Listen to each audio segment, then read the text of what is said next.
অর্থনীতিবিদ ও জনতা ব্যাংকের সাবেক চেয়ারম্যান প্রফেসর ডক্টর আবুল বারাকাতকে গ্রেপ্তার করা হয়েছে।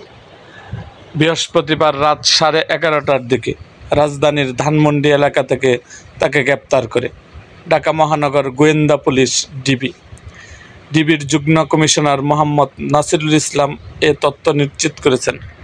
তিনি বলেন, গোপন সংবাদের ভিত্তিতে ধানমন্ডিতে অভিযান চালিয়ে আবুল বারাকাতকে গ্রেপ্তার করা হয়েছে। তার বিরুদ্ধে দুদকে মামলা রয়েছে।